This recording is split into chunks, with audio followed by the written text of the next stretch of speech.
Dear students, hello everybody. Today our topic is that push and pop operation on stack. હવે આજના video લેક્ચરમાં આપણે push અને pop operation સ્ટેકમાં કઈ રીતે પરફોર્મ થાય એના વિશે સ્ટડી કરીશું. સો નાઉ push and pop operation on stack. So first of all, stack is a abstract data type. We all are know stack is known as a abstract data type. So it's known as a ADT. A stands for abstract, D stands for data, and T stands for type. The operation that add element to the top of stack is usually called push operation.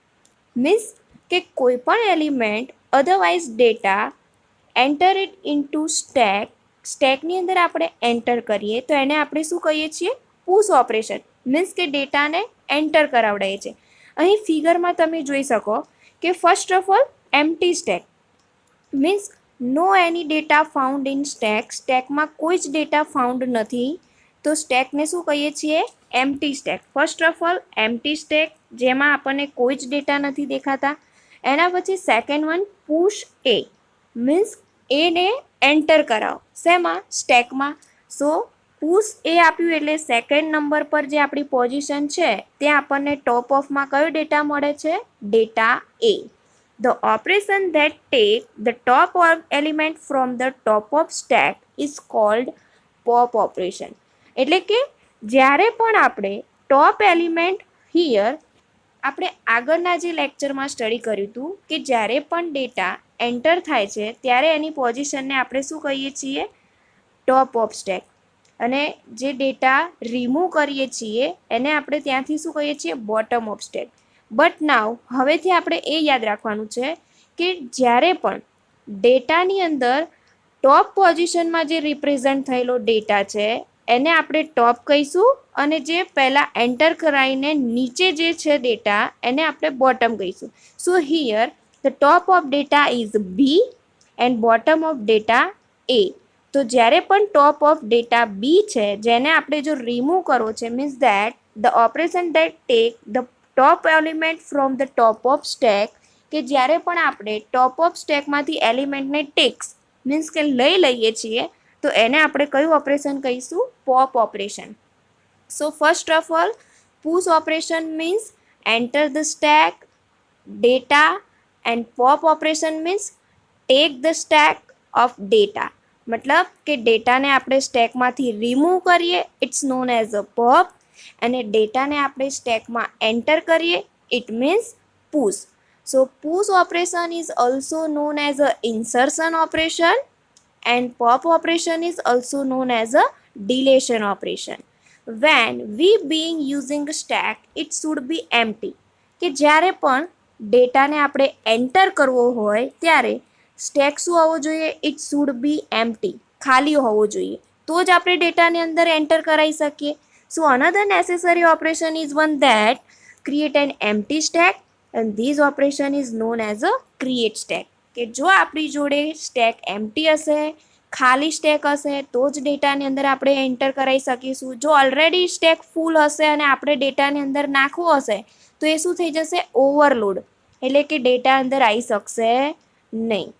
We must also check that whether stack contain any element before we pop it from the stack. જ્યારે પણ આપણે ડેટાને empty કરવા હોય એટલે કે જે data આપણો પડેલો છે સ્ટેકમાં એમાંથી રિમૂવ કરવા હોય તો એ પણ ચેક કરવું પડે કે જો આપણે પોપ ઓપરેશન કરવું છે તો પોપ ઓપરેશન ત્યારે જ પરફોર્મ થશે જ્યારે આપણે અંદર સ્ટેકમાં ડેટા પડેલો હોય તો. અધરવાઇઝ પોપ ઓપરેશન જો એમ્પ્ટી સ્ટેક છે તો પરફોર્મ થવાનું જ નથી. We also perform an operation that destroys stack for leaving the stack empty. This is also known as a destroy stack element. Otherwise, destroy stack operation. First of all, empty stack છે એના પછી data એ enter કરાવડાયો push ફરીથી data બી enter કરાવડાયો સો push બી. હવે બીને આપણે pop કરાવડાયો remove કર્યો એટલે ફક્ત ને ફક્ત એ ડેટા રહ્યો. So top of stack data આપણો એ થશે અહીં ટોપ ઓફ સ્ટેક ડેટા આપણો બી થશે. હવે બી રિમૂવ કર્યા પછી ઓનલી એ જ છે બટ હવે પાછું પુશ સી કરાવડાવવાનો છે તો એ એન્ડ સી પોપ સી આપણે રિમૂવ કરીએ છીએ તો ઓનલી એ જ રહેશે, અને એને પણ આપણે પોપ કરીએ છીએ તો લાસ્ટમાં આપણો સ્ટેક આપણને શું મળી જાય છે? Empty stack. So this is the push and pop operation on the stack. So now next example of the effect push and pop operation are easily understood by the below example. First of all સ્ટેકને શું છે? Empty હોવો જોઈએ. જો empty stack હશે, આપણે જે ફર્સ્ટમાં જોયું કે જો એમ્પ્ટી સ્ટેક હશે તો જ ડેટાને આપણે એન્ટર કરાવી શકીશું. સો first of all empty stack હોવો જોઈએ, જેમાં આપણે 1 ડેટા એન્ટર કરાવીએ, પછી 2 ડેટા એન્ટર કરાવીએ એટલે એટ ટોપ ઓફ ડેટા આપણો 2 મળી જશે. 3 એન્ટર કરાવીએ તો ટોપ ઓફ ડેટા આપણને 3 મળી જશે.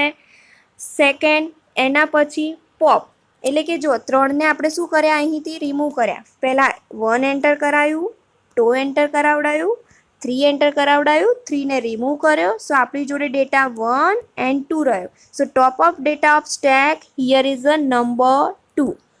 નેક્સ્ટ, એના પછી જો 1 એન્ડ 2, 3 રિમૂવ થઈ ગયો છે, 2ને પણ રિમૂવ કર્યો તો ઓનલી 1 રહ્યો. તો હિયર અવર ટોપ ઓફ સ્ટેકના બે types. First of all, push operation of the stack and pop operation of the stack. So first of all, our stack data A enter, B enter and C enter, and whenever any new data enter it into stack, so D data enter run by run A, B, C and D. So this is our push operation on stack, and here already we have A, B, C, D and E data, but we remove the data of E, then the top of stack data remove at the first position. So E data remove, and now here in this stack we have A, B, C and D data. So this is the push operation and here is the pop operation. So your assignment question is that first of all, explain push operation and pop operation of stack and give the example of push operation and pop operation of stack. Thank you.